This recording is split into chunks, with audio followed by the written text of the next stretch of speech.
Okay, Bismillahirrahmanirrahim. Assalamualaikum warahmatullahi wabarakatuh. Alhamdulillahirabbil alamin. Syukur alhamdulillah kita bertemu sekali lagi dalam satu lagi video yang menjadi viral baru-baru ini, tuan-tuan dan puan-puan, iaitu tentang PMX. Perdana Menteri kita Datuk Seri Anwar Ibrahim yang mensyahadakan seorang sahabat di masjid, sebuah masjid di Klang.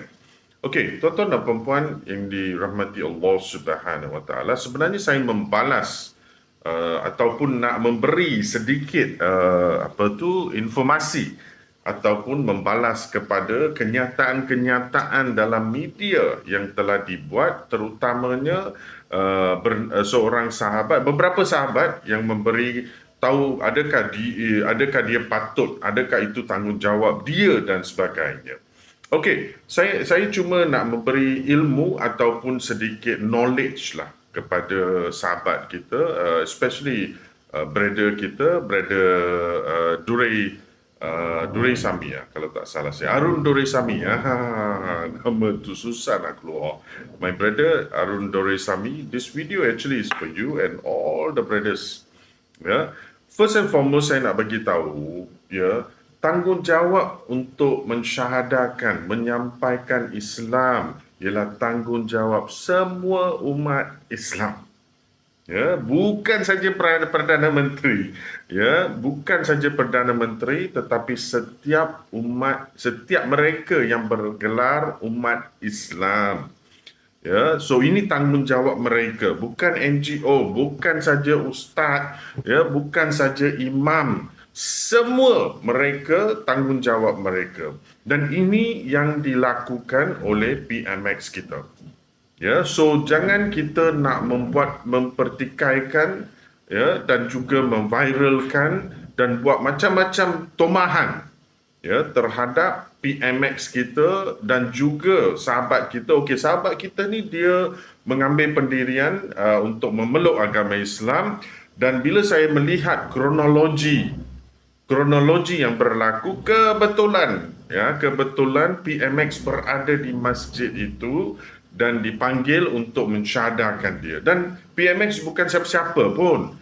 Ya, PMX memang ataupun Datuk Seri Anwar ialah juga aktif ataupun ada organisasi. Kalau tengok latar belakang sebelum ni, ya, beliau memang aktif dalam organisasi-organisasi dakwah sebelum ni. Ya, so jangan kita nak mempertikaikan. Put your political views behind. Ya, saya nak bagi tahu, political, do not bring politik into agama.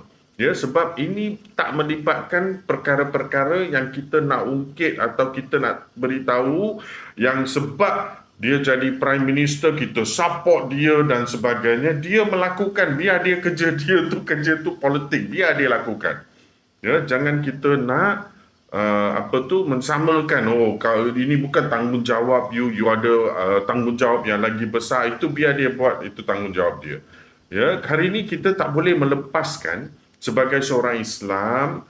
Ya, ini saya cuma nak memberi tahu kepada sahabat-sahabat kita juga, pada mereka yang melihat video ini, ya, tanggungjawab untuk menyampaikan Islam ialah tanggungjawab bersama, tanggungjawab setiap Muslim. Ya, sama ada di kalangan mereka menyampaikan dengan akhlak mereka, ya, ataupun mereka menyampaikan dengan menyampaikan kepada individu-individu tertentu yang jumpa dengan mereka, ya, ataupun menghantar risalah ataupun posting dekat Facebook tentang agama Islam, ataupun membawa mereka untuk didaftarkan Islam ataupun disyahadakan mereka. Ya, so ini tanggungjawab bersama oleh setiap umat Islam. Ya, so saya harapkan, ya, brother-brother kita yang menyebarkan tomahan-tomahan ini. Dan ada satu lagi video yang saya lihat baru-baru juga tentang PMX juga, yang dia ada hantar memorandum kepada pejabat Perdana Menteri, memberitahu mereka-mereka ni, anak-anak mereka ni kena ada masa untuk mereka berfikir. Dah ada dah. Mungkin video tu video lama, saya pun tak tahu, tapi saya lihat dia lalu saya punya wall. Saya nak bagi tahu hari ini undang-undang kita dah diada dah ada dah.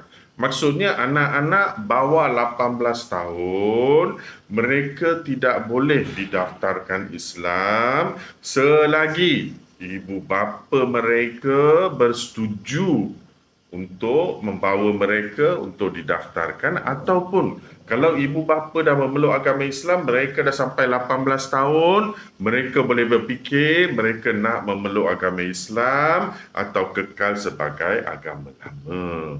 Ya, so ini dah ada dah. Ya, so ini memang dah ada sebab dalam Islam tiada paksaan. Ya, dalam Islam tiada paksaan.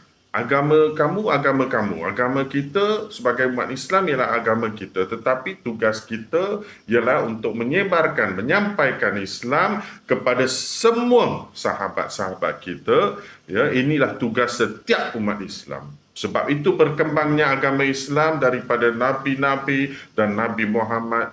Dan saya juga bagi tahu kepada sahabat kita, sahabat-sahabat yang menyebarkan perkara-perkara ini dan mempersoalkan tentang agama Islam, mempersoalkan tentang mereka-mereka menyampaikan Islam. Saya nak tanya ni satu soalan kepada semua ni. Ya, apakah yang kita ataupun anda dah buat untuk kaum anda atau agama anda, ya, kepada mereka-mereka ini? Ya, kalau kita melihat, tuan-tuan dan puan-puan, ya, tak kisah siapa-siapa yang sampai kepada kita, daripada mana-mana agama, daripada mana-mana bangsa yang sampai kepada kita, kita membantu mereka. Kalau tengok, ya, inilah yang Islam ajar kita. Ya, kita tidak fokus pada satu-satu kaum, bukan sebab dia nak memeluk agama Islam tau. Ya, ada ramai kalau tengok Facebook lama saya dan sebagainya, kita pernah turun padang bukan sebab dia ini umat Islam tau. Sebab dia ini ialah bukan Islam. Where are you? Ini persoalan kita kena tanya, where are you? Jangan kita nak membuat tomahan, membuat segalanya sehingga kita pun leka. Ya, kita leka dalam apa yang sepatutnya kita buat. If you think that these people are going to whatever, then please go do something about it. Go and talk to your people. Yeah, go do something to your people. Educate your people. Ya, brother, especially Arun Dorisami, ya, and siapa-siapa yang terlibat. Please go and do it to them. Bila mereka susah, bantulah mereka. Bila mereka nak ni, buatlah apa-apa yang patut. I think you know better untuk mereka memahami agama masing-masing. Ya, because I rasa video-video yang lepas-lepas ni pernah diberitahu macam-macam. Ya, ada kalau kita syahadakan orang kan, dia akan bagi tahu macam-macam dalam video saya. Ya, ataupun video tu akan memberitahu dia ni siapa ni lah, kenapa paksa lah, apalah, dia tak faham pasal agama ni lah, agama tu. No need. You educate your people, so we understand, they understand their religion, and they come and it's a choice they make, they want to be a Muslim. Sebab tiada paksaan. Kalau tengok pejabat saya, ya, kita memang bukan saja kita sampaikan Islam pada mereka dalam social media dan sebagainya, jumpa mereka, tetapi mereka-mereka ni yang sampai kepada kita. Ya, so in my mind this one, I go and meet them to talk about Islam because it's my duty, ya, as a Muslim to talk about Islam when people want to know about Islam and they want to be a Muslim. Ya, so ini semua ialah hidayah daripada Allah Subhanahu Wa Taala. Things doesn't happen just like that. Ya, perkara-perkara yang mereka memeluk agama Islam takkan berlaku saja macam tu. Ya, there must be a consequences of situation. Yeah, I think you know better, that lead them to become a Muslim. So dalam akhir kata, jangan kita nak mempolitikkan perkara-perkara ni. Dan saya nak mengakhiri dengan memberitahu tanggungjawab untuk menyampaikan atau mensyahadakan atau mendaftarkan, membawa mereka untuk didaftarkan ialah tanggungjawab setiap umat Islam. Ya, tidak ada spesifik. Ya, kerja-kerja di majlis agama ialah mereka mendaftarkan mereka. Yang menyampaikan siapa? Kita semualah. sebagai umat Islam. So I hope my dear brother akan mendapat message ini supaya kita, I mean, it's a harmonious this one. If I don't want to be in enemy with anyone. I rasa semua umat Islam pun kita tak nak enemy. Jangan kita nak melibatkan perkara-perkara yang boleh mengungkit kemarahan, dan ramai kita provoke dan sebagainya. InsyaAllah, Allahu alam. Thank you very much for watching. Assalamualaikum warahmatullahi wabarakatuh.